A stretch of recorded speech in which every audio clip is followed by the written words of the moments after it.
우리 함께 하나님의 말씀 역대하 20장 20절에 있는 말씀을 함께 보도록 하겠습니다. 너희는 너희 하나님 여호와를 신뢰하라. 그리하면 견고히 서리라.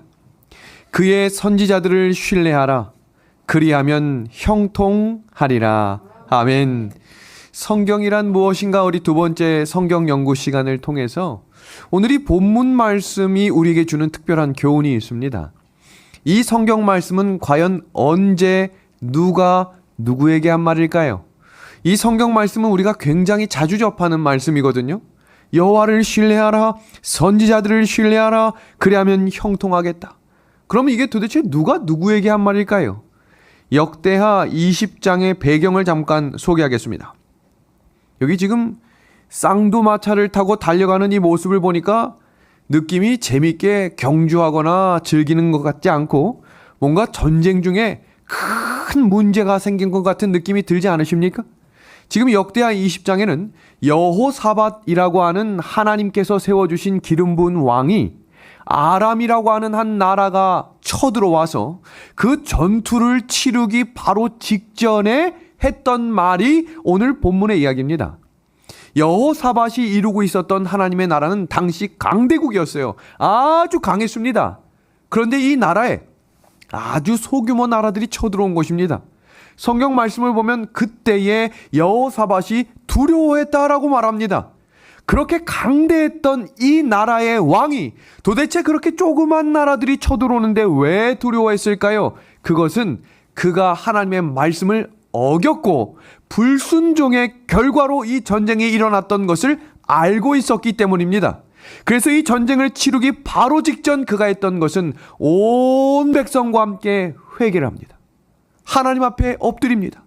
그리고 그가 했던 말씀이 바로 너희는 너희 하나님 여호와를 뭐하라 라고 말합니까? 신뢰하라는 거예요. 그렇게 하지 못했던 삶을 우리가 돌이키자라는 겁니다. 두 번째 뭐라고 말합니까? 그리하면 뭐하겠다라고 말했습니까? 견고히 서겠다라고 말합니다.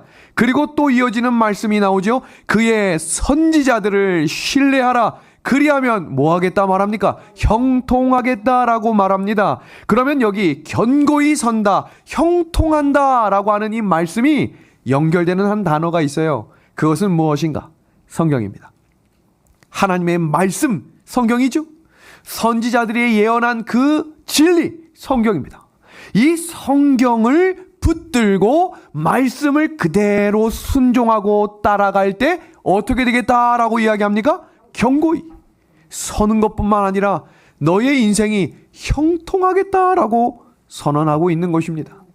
오늘 우리에게 주신 이 성경, 도대체 이 성경은 무엇일까? 성경의 중심은 정확하게 이렇게 말합니다. 예수님이 중심이 되신다. 요한복음 5장 39절 말씀 우리 같이 한번 읽어볼까요? 너희가, 우리 방송으로 보고 공부하시는 분들도 함께 읽어보겠습니다. 같이 읽어보겠습니다. 시작. 너희가 성경에서 영생을 얻는 줄 생각하고 성경을 연구하거니와 이 성경이 곧 내게 대하여 증언하는 것이니라 라고 말합니다. 지금 보시는 이 초록색 동그라미 큰 원이 성경 전체라고 가정을 한다면 이 성경 전체의 가장 중심적인 것이 무엇일까? 그것은 성경의 핵심 주제 한 구절을 뽑으라고 하면 창세기 3장 15절입니다. 창세기 3장 15절에 어떤 사람이 나옵니까? 여자의 후손이 나옵니다. 그 여자의 후손은 누구입니까? 예수 그리스도입니다. 모든 성경, 모든 신구약의 중심, 핵심 주제는 누구라는 거예요? 누구예요? 예수 그리스도입니다. 영감의 글입니다. 성경의 모든 위대한 진리들은 그리스도를 중심으로 기록된 것이기 때문에 붉은 밑줄 친 부분 주목해서 봅니다. 올바르게 이해하기만 하면 모든 진리가 영혼들을 당신께로 인도하게 된다. 이 말씀 꼭 기억해야 합니다. 맨 마지막 문장 볼까요? 그들 스스로 성경의 교훈을 검토하도록 지도해야 된다. 이 말씀은 어떤 뜻인가? 오늘날 기독교 안에 있는 가장 큰 문제는 성경을 읽고 공부하는 습관이 없다는 겁니다. 우리가 매주 한 번씩 공부하는 교과 공부.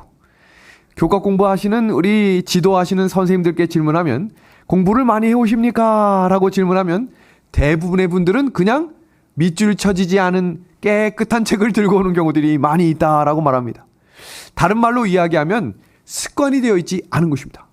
제가 어떤 분들도 봤냐면 이 공부를 하루 만에 몰아서 저녁 늦은 시간까지 하고 오시는 분들도 많이 봤습니다. 근데 이제는 그렇게도 안 하는 겁니다. 어떻게 하면 효과적으로 성경을 공부할 수 있을까요? 성경이 무엇인지를 우리가 깨닫고 다시 우리가 우리의 심정과 마음이 이 성경으로 향할 수 있도록 오늘 한 시간 한번 주목해 보시길 바랍니다. 누가복음 10장 26절입니다. 예수께서 이르시되 율법에 무엇이라 기록되었으며 내가 어떻게 읽느냐. 성경을 어떻게 읽는지가 중요합니다. 이 말은 다른 말로 이야기하면 어떤 마음으로 읽는지가 중요합니다. 여러분, 성경은 눈으로 보는 걸까요? 마음으로 보는 걸까요? 이게 중요한 거예요. 성경을 많이 여러 번 읽는다고 해서 성경을 아는 것은 아니에요. 물론 성경을 지식적으로 이게 어떻게 되고 이 다음에 뭐가 나오는지에 대한 지식은 알 수 있지만 그 성경을 안다라고 하는 것이 예수님을 안다라고 정의 내릴 수 없다는 겁니다. 그러므로 성경은 눈으로 보는 것이 아니라 양심으로 읽으셔야 합니다. 오늘 이 말씀이 왜 중요한지 하나씩 소개합니다.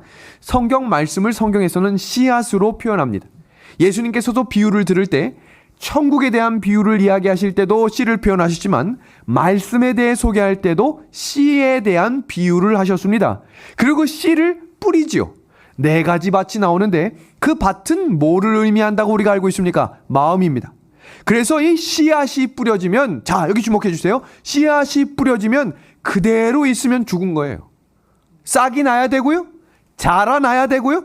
변화가 일어나야 돼요. 어디서 말입니까? 마음에서 말이에요.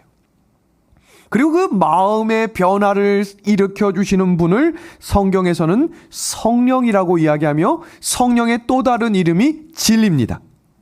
성경 말씀 베드로전서 1장 23절입니다. 너희가 거듭난 것은 썩어질 씨로 된 것이 아니고, 그 다음 구절 봅니다. 같이 읽어볼까요? 썩지 뭐 할 걸로요? 아니할 씨로 된 것이니 살아있고 항상 있는 하나님의 뭐로 됐다 그랬습니다. 하나님의 말씀으로 되었다라고 이야기합니다. 여기 썩지 아니할 씨는 무엇을 의미하는가? 성경 주석은 이렇게 말합니다. 진리, 성경 그대로의 복음을 뭐라고 표현하고 있어요? 썩지 아니할 씨입니다. 그러니까 말씀은 말씀인데 진리가 아닌 것은 뭐가 될 수 있다는 걸까요? 썩어서 없어질 수 있다는 거예요. 근데 진리는 그렇지 않다는 겁니다. 어느 날 저녁 니고데모라고 하는 한 사람이 밤중에 예수님을 찾아와서 질문했지요. 하나님, 예수님, 어떻게 우리가 하나님의 나라에 영원한 생명을 얻을 수 있겠습니까? 그때 예수님이 이렇게 말씀하셨어요. 사람이 거듭나지 아니하면 하나님의 나라를 볼 수 없다라고 하니까 이 똑똑했던 니고데모가 거듭난다라고 하는 것은 born again이거든요. 다시 태어난다라는 의미거든요. 아이고 예수님, 이렇게 큰 사람이 어떻게 어머니 뱃속에 다시 들어갑니까? 라고 말했을 때 예수님이 하신 말씀이 요한복음 3장 5절입니다. 보겠습니다. 예수께서 대답하시되 진실로 진실로 내게 이르노니 사람이 물과 성령으로 나지 아니하면 하나님의 나라에 들어갈 수 없다 하겠습니다. 이 물로는 침례를 받았어요. 그러니까 하나님의 나라에 들어갈 수 있는, 여기 성경 말씀 그대로를 순종했는데 여기 보니까 물로만이 아니라 물과 뭐예요? 성령입니다. 그러니까 준수가 지금부터 내가 누구와 함께 걸어가야겠다라고 생각을 해야 되냐면 성령이에요. 진리입니다. 정말로 거듭나기를 원한다면 썩지 않는 씨를 마음에 뿌려야 합니다. 오늘 저녁은 우리가 공부를 하고 있어요. 성경의 원리, 원칙, 무엇이 성경이 가르쳐주고 있는 것인지를 살피고 있는데 잘 보세요. 썩지 아니할 씨를 주석에서 뭐라고 표현하고 있다 그랬죠? 성경 그대로의 복음인 진리입니다. 그러면 반드시 싹이 나고 변화의 시작이 일어날 것입니다. 문제는 마음의 씨앗을 뿌려도 당장 변화가 되는 것처럼 보이지 않을 때 많은 사람들이 낙심을 합니다. 근데 그때 기억하셔야 될 것은 씨가 뿌린다고 해서 다음날 일어나서 나무가 되고 열매가 되는 것은 없습니다. 뭐가 필요하다는 걸 알아야 될까요? 시간이 필요합니다. 시간이 필요해요. 어느 날 문득 갑자기 천재처럼 자라는 사람은 없어요. 성경 구절을 암송하고 말씀 읽는 것을 훈련하고 어느 날 자라나 있는 모습을 경험하게 될 겁니다. 여러분, 많은 성도들, 특히 기독교인들이 가장 존경하는 인물 중에 한 명이 사도 바울이에요. 개신교에 있는 분들하고도 대화해보면 사도 바울과 같은 심령, 사도행전 29장을 써간다 이렇게 말씀하거든요. 그럼 우리가 사도 바울처럼 살아갈 수 있을까요, 없을까요?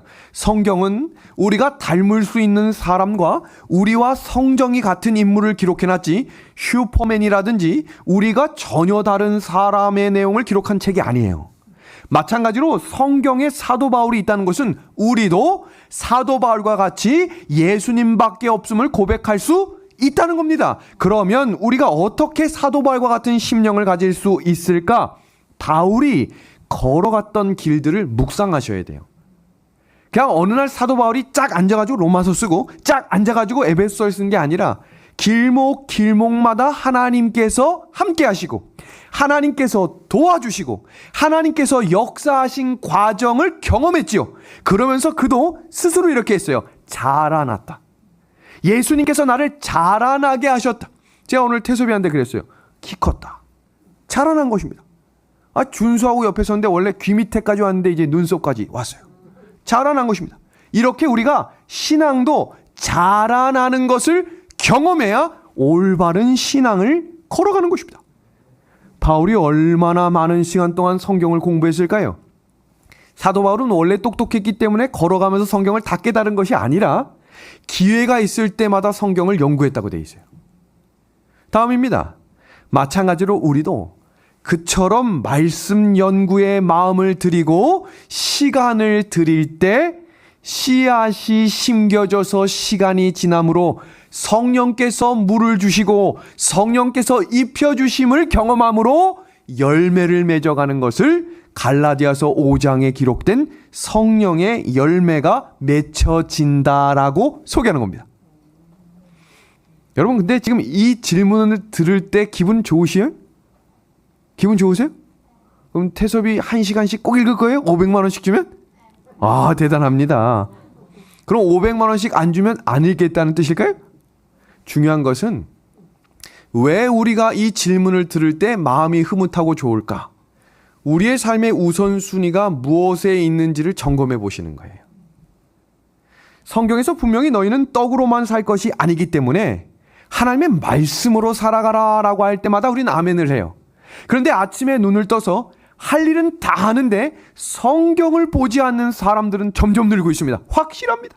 왜 그럴까요? 우선순위가 성경을 읽을 시간이 없을 만큼 바빠진 것이고 나의 삶의 성경이 일단 뒤로 밀려나고 있음을 기억해야 합니다.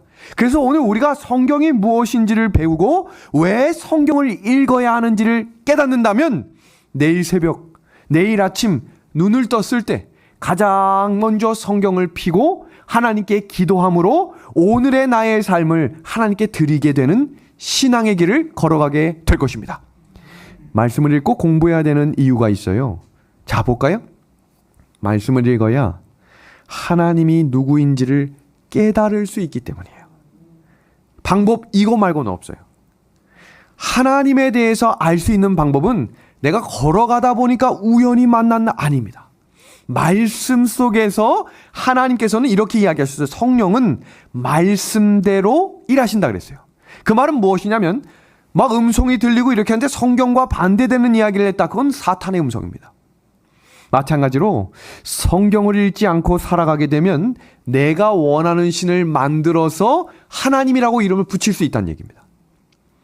그래서 성경은 성경대로 말씀대로 걷지 않으면 내가 만든 신을 따라 걸어가는 사람이 되겠다라고 이야기합니다. 그리고 말씀을 읽어야 하나님이 누구인지를 깨달을 수 있을 뿐만 아니라 내가 어떤 사람인지도 알 수 있게 될 것입니다. 습관적으로 짓는 죄들이 있어요. 무단횡단이라든지 습관적으로 내가 먹지 말아야 될 음식에 손을 대는 것, 도둑질하는 것, 남을 미워하는 것이 말씀을 가까이 하지 않게 되면 그것이 죄라고 인식하지 못하게 된다 그랬어요. 왠가? 마음이 굳어지기 때문입니다. 그래서 내 스스로를 생각할 때 아무 문제 없다. 나는 웬만큼 다른 이들보다 잘 살고 있다 그랬어요. 그 사람들이 바로 라오디게아 교회 사람들이에요. 마지막 시대 사람들. 나는 부자라 부요하여 부족한 것이 없다. 내 공고한 것과 가련한 것과 가난한 것과 눈먼 것과 벌거벗은 것을 뭐하지 못하는 거예요? 알지 못해요. 나는 알지 못해요. 그렇기 때문에 누군가가 나를 지적하는 게 싫은 거예요. 누군가가 나에게 잔소리하거나 너나 잘하세요. 왜냐하면 마음이 굳어졌기 때문에 내가 정답이라고 생각하는 거예요.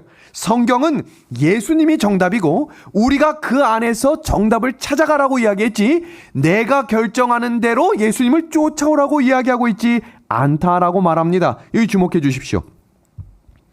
우리는 성경에 대한 지식을 쌓기 위해 공부하는 것이 아니라 하나님께서 알려주시고자 하는 하나님의 뜻을 알기 위해 공부해 나가는 것을 기억해 주시기를 바랍니다. 여러분 여기 두 가지 성품이 있어요. 본성이 있고 품성이 있습니다. 굉장히 비슷해 보이지만 전혀 다릅니다. 보겠습니다. 본성이라고 하는 것은 태어날 때부터 타고난 성향이로 이 본성을 성경에서는 육체로 기록하고 있습니다. 그래서 성경에서는 끊임없이 자기 십자가를 지고 내 육체를, 내 욕심을 어디에 못 박아라 라고 강조하고 있어요. 십자가에 못 박아라 라고 말합니다. 왜 그럴까? 왜 날마다 자기 십자가를 지라고 이야기할까? 거듭나도, 물과 성령으로 거듭나도, 하늘 갈 준비가 다 됐다고 말해도 사람의 본성은 변화된다, 변화되지 않는다. 안 돼요. 사람이 화가 날 때 뚜껑 뭐 한다 그래요? 열려요. 그러니까 내 안에 있는 게 뭐가 되는 거예요? 나오는 거예요. 영화로운 하늘에 들어가는 그 변화가 일어나기 전까지는 사람은 여전히 죄인입니다. 여전히 매일매일 예수님이 필요합니다. 그래서 무엇으로 가라는 거예요? 무엇으로? 성경 말씀으로 옷 입고 전진하는 겁니다. 그게 에베소서 6장에서는 뭐라고 표현하냐면 하나님의 전신갑주라고 말하는 것입니다. 그게 어디에 있다는 거예요? 성경입니다. 그러니까 이 성경 필요한 겁니까? 성령의 열매라고 하는 이 품성은 예수님 안에서 형성되는 것으로 말씀에 순종하는 성품을 이야기하며 성령께 굴복하는 마음입니다. 작은 것입니다. 마트에 가서 이 모든 이 물건을 살 때도 하나님께 질문하고 누군가한테 말하기 전에도 이것이 꼭 필요한 말인지를 하나님께 기도하며 먼저 하나님께 아뢰는 성령에 굴복하는 마음가짐을 갖게 될 때 그 사람의 성품이 뭐가 된다고 말하는 거예요? 자라나는 신앙이라고 말합니다. 청교도 목사님이었던 윌리엄 거널이라고 하는 목사님이 이렇게 이야기했습니다. 말씀을 더 읽을수록 더 강력하게 기도할 수 있다. 말씀을 잘 안 보는 사람은 기도도 잘 안 될 것이다. 기도가 왜 변화가 없을까? 왜 동일할까? 기도가 자꾸 왜 멈춰질까? 말씀이 마음에 없기 때문임을 우린 기억해야 합니다. 우리 지난 시간에 우리가 함께 배웠던 성경에 나타난 세상의 역사를 공부했습니다. 오늘 이 내용이 궁금하신 분들은 어떻게 하면 되겠어요? 지난주에 공부했던 거 유튜브에 들어가셔서 성경이란 무엇인가 라고 하는 1탄을 보시면 이 내용을 제가 5분 동안 자세히 소개했습니다. 이 내용을 간단하게 한 10초로 정리해보면 하나님께서는 이 역사가 반복되고 위기가 올 때마다 하나님의 은혜로 진리의 백성들을 세우셨는데 그 진리의 백성들을 성경은 남은 무리, 남은 자손이라고 불렀어요. 근데 그 남은 자손들이 반드시 들고 갔던 건 하나밖에 없어요. 진리입니다. 말씀입니다. 진리의 등불, 진리의 횃불이 꺼지지 않도록 끊임없이 가지고 갔습니다. 지난 시간에 제가 설교를 마칠 때 이 4장의 사진을 보여드렸어요. 가인, 노아, 아브라함, 야곱입니다. 이 네 사람의 공통점이 무엇일까요? 하고 끝났는데 많은 분들이 저한테 이렇게 단문을 보내신 분들이 있어요. 근데 헷갈리는 것 중에 하나가 노아, 아브라함, 야곱만 있으면 할 말이 있는데 거기 가인이 들어가 있는 거예요. 그러니까 이 가인까지 들어간 네 명의 공통점은 무엇일까요? 정답은 하나님께서 만나주신 사람들입니다. 가인도 하나님이 만나주셨습니까? 죄를 지었는데도 찾아오셨죠. 그리고 뭘 질문했어요? 내 아우가 어디 있느냐? 하나님이 그거 몰라서 질문하십니까? 지금 아벨이 어떻게 된지 전혀 몰라가지고 야야야야야 이 가인아 아벨 어디 있냐? 이 질문의 의도가 뭘까? 노아를 하나님께서 몇 번이고 만나시고 찾아가셔서 이렇게 말씀하셨죠. 방주 이렇게 지어라. 방주 안에 들어가라. 방주에서 나오라. 아브라함 말할 것도 없죠. 가라. 드려라. 야곱도 마찬가지예요. 직접 사닥다리에서 찾아오셔서 내가 너를 끝까지 지키겠다. 그리고 야곱을 그 강가에서 끝까지 씨름하셨던 그분이 오늘 우리에게 찾아오실 것입니다. 여기 하나님의 계시. 제가 질문 한번 합니다. 사람이 무엇인가를 깊이 연구하다가 하나님을 발견한 걸까요? 아니면 하나님이 자신을 드러내시고 하나님이 찾아오셔서 자신을 보여주셨기 때문에 하나님을 알게 된 걸까요? 하나님은 자신을 사람에게 친히 나타내심으로 하나님이 존재하시는 분이다 라고 하는 것을 알려주신 것을 뭐라고 말하는 거냐면 계시라고 말하는 거예요. 그 하나님의 계시를 성경 인물 중에 가장 많이 경험한 사람 중에 하나가 누굴까요? 모자로 시작하는데 모세입니다. 모세는 하나님과 가장 많이 대화했던 인물, 하나님을 가장 깊이 알았던 인물, 모세 시대에 하나님이 정말로 처음이자 마지막인 것처럼 전 집단 이스라엘 백성 전체 앞에 자신을 드러내셔서 계시했던 장면이 있죠. 그걸 뭐라고 이야기하냐면 집단적 계시라고 말해요. 안 믿을래야 안 믿을 수가 없어요. 하나님의 영광이 그 자리에 임한 그 사건이 바로 시내산에서 임했습니다. 출애굽기 19장 18절에서 19절입니다. 시내산의 연기가 자욱하니 여호와께서 불 가운데서 거기 뭐 하셨다고 되어 있어요? 강림하심이라. 그 연기가 옹기가마 연기같이 떠오르고 온 산이 크게 진동하며 나팔 소리가 점점 커질 때에 모세가 말한즉 하나님이 음성으로 대답하시더라. 하나님의 존재와 하나님의 뜻이 하나님의 백성들에게 직접 보여지게 되는 이 일. 여기 성경 본문 시편 97편 6절의 말씀 같이 한번 볼까요? 하늘이 같이 한번 읽어보겠습니다. 시작. 하늘이 그의 의를 선포하니 모든 백성이 그의 영광을 뭐 했다고 되어 있어요? 보았다. 아멘입니까? 우린 그 하나님을 직접 본 사람들이 기록한 책 뭐예요? 성경을 보는 사람들이에요.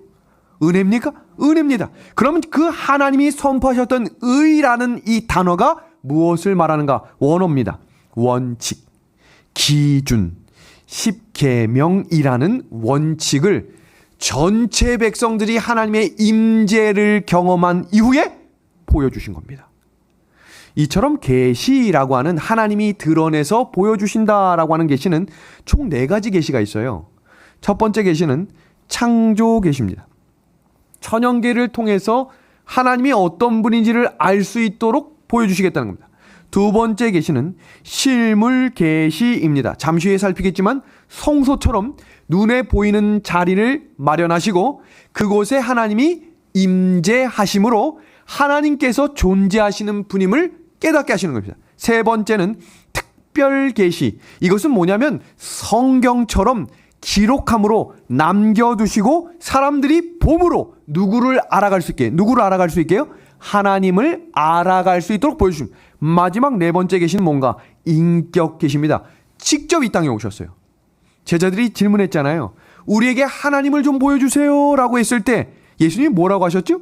나를 본 사람은 누굴 봤다? 하나님 아버지를 보았다라고 말합니다. 이것을 계시의 4종류라고 합니다. 하나님의 존재와 계시 이 4가지를 자 하나씩 좀 살핍니다. 창조 계시 천연계는 성경 시편 19편 1절과 4절에 이렇게 말씀하고 있습니다. 보겠습니다. 하늘이 하나님의 영광을 선포하고 궁창이 그의 손으로 하신 일을 나타내는도다. 날은 날에게 말하고 밤은 밤에게 지식을 전하니 언어도 없고 말씀도 없으며 들리는 소리도 없으나 그의 소리가 온 땅에 통하고 그의 말씀이 세상 끝까지 이르도다. 하나님이 해를 위하여 하늘에 장막을 베푸셨도다. 여러분, 해가 기분 나쁘다고 내일 안 뜨면 어떻게 될까요? 이 지구는 무너져 내릴 겁니다. 모든 해, 달, 별 이 질서, 해가 뜨고 지고, 하나님은 약속의 하나님이시기 때문에 정하신 때 반드시 이루는 분입니다. 아멘입니까? 놀라운 사실이죠. 여러분, 지금 이 자연 한번 봐주시겠습니까? 아직 다 피지도 않고 새싹이 없는 듯 싶지만 반드시 이루어질 일이 있죠. 3월이 되고 4월이 되면 풀잎이 초록색으로, 꽃은 만발하며 다시 이 모든 땅들이 우거지고 아름다워질 것입니다. 누가 하시는 일이에요? 돌아다니시면서 막 나무에 물 주시는 분 계십니까? 아, 들꽃 좀 잘 키워야겠다고 막 영양제 주시는 분, 누가 키우시는 거예요? 하나님이에요. 이 일들을 통해서 누가 일하심을, 하나님이 살아계시고 일하심을 깨달을 수 있도록 주신 계시, 뭐라고요? 천연 창조에 계십니다. 로마서 1장 20절입니다. 창세로부터 그의 보이지 아니하는 것들 곧 그의 영원하신 능력과 신성이 그가 만드신 만물에 분명히 보여 알려졌나니 그러므로 그들이 핑계하지 못할지니라. 무슨 말일까요? 나는 하나님을 알 기회가 없었는데요. 아니요. 하나님은 직접 눈으로 보이는 것, 우리의 일상생활 속에서 가장 가까이에 있었던 풀과 나무와 구름과 해와 바람으로 우리를 보호하시고 인도하셨던, 광야 40년을 구름 기둥과 불 기둥으로 인도하셨던 것처럼 우리의 걸음걸음마다 하루하루마다 하나님께서 자연을 통해 우리를 지키시고 인도하심을 기억하며 감사하는 저와 우리 믿음의 가족들이 되었으면 좋겠습니다. 두 번째 계시는 실물 계시 성소입니다.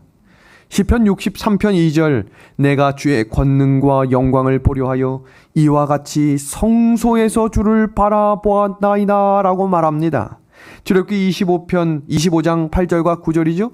내가 그들 중에 거할 성소를 그들을 시켜 나를 위하여 짓되 물은 내가 내게 보이는 대로 장막의 식양과 그 기구의 식양을 따라 지을지니라.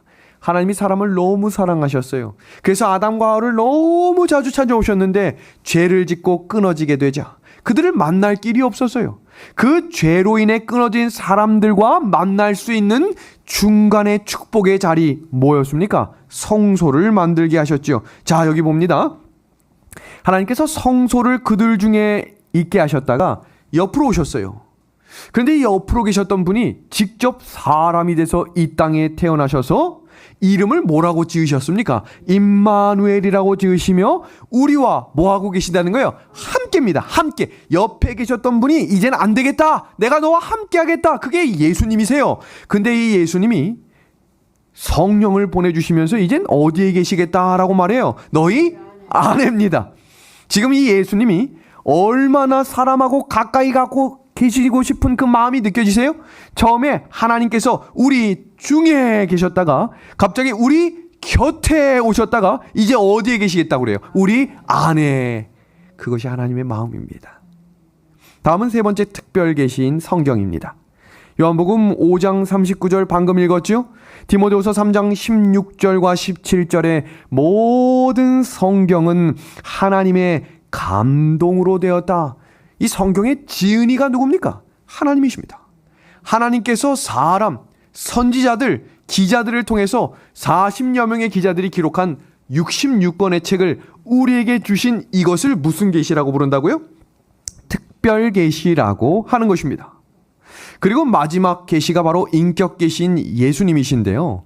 요한복음 1장 1절에서 3절에 태초에 말씀이 계시니라 라고 선포하면서 노란 것입니다. 이 말씀은 같이 읽어볼까요? 시작. 이 말씀은 곧 누구라고 말해요? 하나님이시다 라고 말합니다. 요한복음 1장 14절에 그의 영광을 보니 아버지 독생자의 영광이다 라고 말했죠. 요한복음 14장 9절에 나를 본 자는 누굴 보았다 라고 말합니까?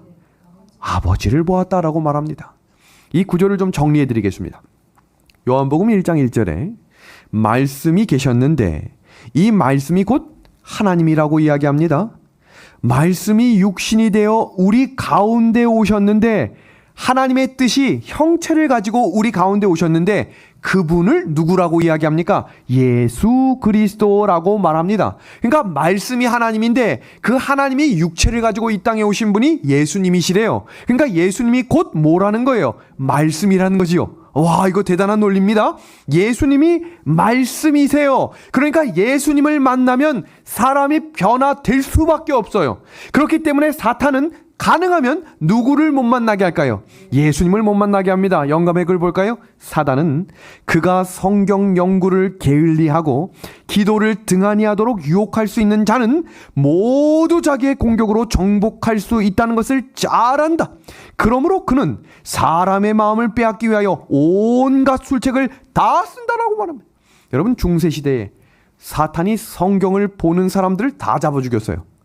그래서 성경 때문에 나라가 망하기도 하고 나라가 구원받기도 하는 일들이 계속해서 천여 년 동안 이어져 왔습니다. 사탄의 전략, 성경을 보지 못하게 만들었어요. 근데 이것이 근세 시대로 접어들면서 영국 성서 공예와 여러 인쇄술이 발달하면서 성경이 사람들 손에 들려지기 시작했어요. 그러자 사탄의 전략을 볼까요? 그때 영국 성서 공예가 설립될 그때 진화론이 생겼습니다. 그러니까 사탄의 전략을 보면 성경을 뭐하지 못하도록, 믿지 못하도록 만들어버린 것입니다. 근데 이제 현대시대에 이것이 사탄의 전략이 어떻게 바뀌었는가? 성경을 읽을 마음이 없도록 바꿔버렸습니다. 바쁘지 않아도 시간이 있어도 성경은 보지 못하게 만들어버렸어요. 개신교인 10명 중에 8명은 성경을 거의 안 읽는다고 대답을 했어요. 그럼 매주 성경을 읽는 사람들에게 19.5%의 사람들에게 당신은 일주일 동안 성경을 어느 정도 읽습니까? 라고 질문했을 때 한 주간 동안 평균 1시간 45분을 읽는다. 와, 정말 많이 읽는다 이렇게 생각이 드시나요? 일주일 중에 168시간을 비율로 따지면 1%. 일주일 중에 1%의 성경을 읽는 사람이 10명 중 2명도 안 되는 겁니다. 저는 우리 진리의 백성, 우리 재림을 사랑하는, 사모하는 우리 믿음의 가족들이 아침을 시작하며 성경을 읽을 수 있는, 예수님을 만날 수 있는, 그 예수님이 우리의 마음을 주장할 수 있도록 허락하는 내 마음의 자리를 드릴 수 있는 저 우리 믿음의 가족들이 되기를 간절히 소망합니다. 왜 성경이 중요할까? 성경이 무엇을 말하는 것인지를 미리 좀 소개하겠습니다. 참 봅니다. 성경은 하나님의 존재, 우리 지금까지 배웠죠. 계시, 성품과 사람과의 관계를 정확히 가르쳐주고 있는 유일한 책입니다. 그 어떤 책도 이 성경을 대신할 수 없습니다. 두 번째, 인류의 역사, 나는 도대체 어디서 왔고 어디로 가는지를 정확하게 가르쳐주고 있는, 제시하고 있는 책이 성경입니다. 악의 존재와 악이 시작된 역사적 배경, 왜 사람은 죽을 수밖에 없는 존재가 됐는가? 다섯 번째, 죄인이 어떻게 죄를 해결하고 구원을 받을 수 있는지를 소개하고 있는 책이 성경입니다. 하나님이 제시하신 구원의 절차와 방법들이 성경에 정확하게 기술되어 있습니다. 일곱 번째는 인류의 구원의 과정에서 일어난 선악의 싸움과 인류의 구원이 이루어지는 역사적인 과정을 기록해둔 책, 뭡니까? 성경입니다. 하나님의 말씀을 등한히 할 때 죄된 본성이 치밀어 오르는 악한 정욕을 제어할 능력이 없어지게 된다. 그리하여 사람들은 육체를 위하여 심게 되고 그로 말미암아 썩어질 것을 거두게 된다. 누가복음 24장에 두 장면이 나오는데요.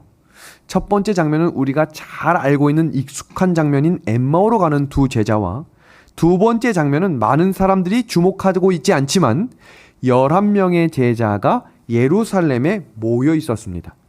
많은 분들은 어디에 초점을 두냐면 두 명의 제자가 글로바라고 하는 사람과 또 다른 인물로 성경은 기록하고 있는데요. 그 사람들이 자기의 고향으로 갔다라고 하는 장면에 초점을 두지만 여기 이 11명의 제자들은 하나님의 아들 예수님의 명령을 따라 함께 모여서 예루살렘에 모여서 뭔가를 하고 있었어요. 그럼 도대체 이 두 파트로 나뉘어진 이 두 부류들은 오늘날 우리에게 어떤 교훈을 주는지를 잠시 살피며 오늘 성경 연구를 마치도록 하겠습니다. 먼저 첫 번째 파트인 누가복음 24장의 엠마오로 가는 두 제자입니다. 이 엠마오로 가는 두 제자에 대한 이야기를 보시면 이 사람들은 슬픈 모습을 가지고 떠났다라고 되어 있습니다. 도대체 뭐가 그렇게 슬펐던 걸까요? 누가복음 24장 17절과 21절을 보면 두 사람이 슬픈 빛을 띠고 머물러 서더라 라고 말하며 그 이유를 뭐라고 이야기하냐면 우리는 이 사람이 이스라엘을 속량할 자라고 말했다라고 말합니다. 지금 이 두 제자 곁에 누군가가 왔어요. 근데 그 누군가가 온 사람이 누군지를 모르고 대화를 하는 장면입니다. 그때 말합니다. 자네들 왜 이렇게 슬퍼 보여요? 라고 말할 때 한 대답이 이거예요. 속량할 자가 죽었습니다.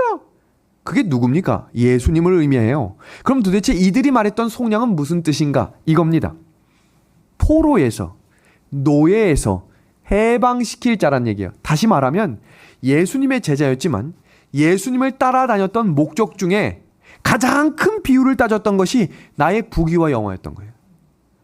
내가 좀 해방되고 내가 조금 더 잘 먹고, 그러니까 제자들이 뭐 때문에 쌓였대요? 한편은 우편에 한편은 좌편에 누가 더 높은 자리에 먼저 갈까를 예수님이 발을 씻겨주는 십자가 지식이 몇 시간 전까지 싸웠던 그 이유를 다른 70명의 제자도 똑같이 갖고 있었다는 얘기예요.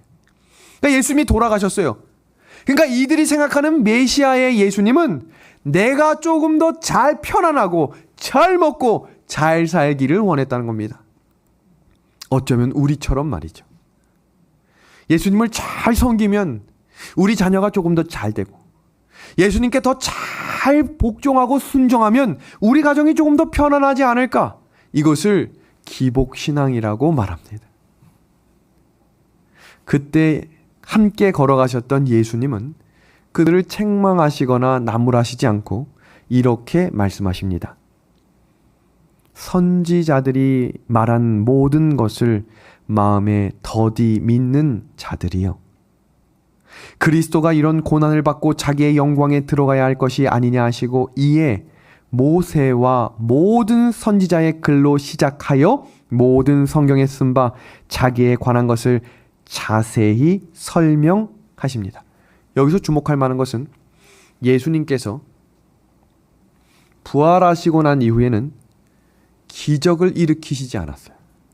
주목하셔야 됩니다. 예수님께서 죽은 사람을 살렸던 일, 물고기 2마리와 떡 5개로 5,000명을 먹여주셨던 일, 중풍병자를 일으키시고 눈 못 보는 자를 해줬던 일들은 부활한 이후부터는 그 일들을 하지 않으셨어요. 물론 제자 베드로나 이 어부들에게 153마리의 물고기를 잡는 그물이 찢어질 만큼 한 일은 있었지만 그 기적은 성경의 비유로 이야기하는 기적과는 비교되지 않는 일이지요.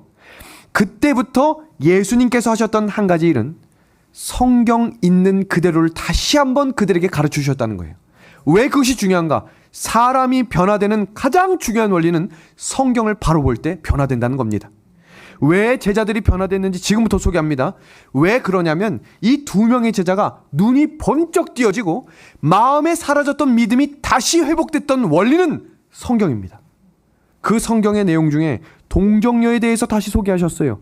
처녀가 잉태하여 아들을 낳을 것이라고 성경에 예언되어 있잖아. 그것이 태어난 사람이 누구야? 가르쳐 주셨어요. 예수님이셨어요. 베들레헴에서 탄생할 것 성경 미가서에 예언되어 있잖아. 그거 누구야? 예수님이셨어요. 죄로 인해 하나님과 분리돼서 예수님께서 십자가에서 달려 돌아가시기 전에 피땀 흘려 기도하시면서 죄와 분리되는 거 위해서 기도하는 거 예언되어 있었잖아. 그건 누구야? 예수님이셨어요. 예수님이 십자가에 달려 돌아가실 일들이 이사야 50장 6절에 모욕과 고난의 장면이 아주 상세하게 정확하게 기록되어 있었어요. 나를 때리는 자들, 모욕과 침뱉는 자들 정확하게 예언되어 있어요. 그건 누구야? 소개하셨어요. 십자가에 달리신 날짜와 시간, 해질 때엔 양을 잡고 그 정확한 시간 달려 돌아간 사람 누구야? 예수님이셨어요. 십자가에 달리셨던 일들, 여러 사건과 일들을 소개해 주자 제자들의 눈이 밝아지기 시작했습니다. 예수님이 처음부터 찾아오셔가지고 나 예수다, 내 손 좀 봐라, 내 옆구리 봐라. 그럼 제자들이 금방 믿었겠죠. 그러나 그 변화는 순간적인 변화로 다시 본성으로 돌아갑니다.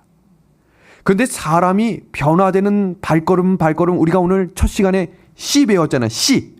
그 씨를 진실된 마음에 뿌리기 시작하면 성령을 초청한 자들의 마음속에서 뭐하게 하신다는 거예요. 뭐하게? 자라나게 하신다는 겁니다. 여러분, 예수님께서 그 제자들에게 이 설명도 하셨어요. 시편 16편에 부활할 예수가 지금 어디 있느냐? 그때 이 두 제자들이 깜짝 놀랍니다. 그때 예수님은 사라지셨어요. 그 예수님이 어디로 가셨는가? 누가복음 24장 두 번째 파트, 11명이 모여 있었던 예루살렘으로 가신 거예요. 여기서 중요한 질문합니다. 이때 이 누가복음 24장 33절부터 36절까지의 내용을 간단하게 소개해드리면 11사도와 그와 함께한 자들이 함께 모여서 예수님께서 살아나셨다는데 그 말을 내가 믿어야 할까 믿지 말아야 될까 라는 말과 함께 이 말을 할 때 예수님이 친히 그들 중에 오셨습니다. 그러면 이때 제자들의 반응이 어땠어야 됩니까? 어머, 예수님 기다렸어요 라고 말했어야 되잖아요. 근데 이어지는 성경 구절에 뭐라고 되어 있는 줄 아세요? 두려워 떨더라 라고 되어 있어요. 그렇게 사랑한다고 이야기하고 그렇게 좋아했던 예수님을 만났는데 두렵고 떨렸던 이유는 도대체 무엇일까요? 예수님의 재림 때에 그렇게 기다렸다고 생각하는 그 예수님이 두렵고 떨린다면 어떤 일이 발생되는 겁니까? 그 제자들을 책망하지 않으시고 그 제자들에게 지금까지 소개했던 그 성경의 이야기들을 그대로 가르쳐 주십니다. 은혜입니까? 오늘 우리가 지금 이 성경 왜 배우는지 이제 아시겠어요? 뭔가를 책망하고 우리 똑바로 살자가 아니라 예수님이 지금 나를 사랑하고 있다고 끊임없이 호소하고 가르쳐주고 계신 것입니다. 누가복음 24장 44절입니다. 또 이르시되 내가 너희와 함께 있을 때에 너희에게 말한 바 곧 모세의 율법과 선지자의 글과 시편에 나를 가리켜 기록된 모든 것이 이루어져야 하리라 한 말이 이것이라 하시고. 아멘. 제가 중요한 질문 하나 할게요. 이 11명의 제자는 지금 예수님을 만났습니까? 만나지 못했습니까? 아주 중요한 질문이에요. 이 제자들은 지금 이 성경 말씀을 하시기 전에 예수님을 만난 거예요? 만나지 않은 거예요? 못 만난 거예요. 왜 그렇습니까? 예수님을 만났는데 불안하다면 그건 예수님을 잘못 만난 거예요. 왜냐하면 예수님은 내가 너희에게 평안을 주노라 라고 말씀하시는 분이에요. 낙심이 오는 이유는 내 뜻대로 되지 않았기 때문이고 두려움이 오는 이유는 내 계획대로 일이 진행되지 않는다고 생각되기 때문에 오는 게 두려움과 낙심입니다. 예수님을 정확히 만나지 못했던 사람이 예수님을 정확히 만날 수 있는 방법은 뭐밖에 없음을 지금 가르쳐 주신 거예요. 성경입니다. 이 성경이 우리의 품속에서 우리의 마음속에서 떠나지 않게 되기를 간절히 소망합니다. 영감의 글입니다. 다 같이 읽고 오늘 성경 공부 마칩니다. 하나님의 말씀은 시작. 하나님의 말씀은 빛이시며 그것을 받는 자의 생애를 변화시키는 뭐가 된다고요? 능력이 된다. 아멘입니다. 또 한 구절 보고 마칩니다. 하나님의 말씀은 빛이시며 그것을 받는 자의 생애를 변화시키는 뭐예요? 능력입니다. 같은 구절을 다시 한번 반복한 겁니다. 그 능력, 그 빛, 우리의 생애를 변화시키는 유일한 통로는 성경임을 기억하므로 우리의 신앙이 다시 말씀 중심으로 변화되므로 성경이 무엇을 의미하는지를 꼭 생각하고 간직하는 저 우리 믿음의 가족들이 되기를 소망하며 오늘 성경 공부를 마치도록 하겠습니다.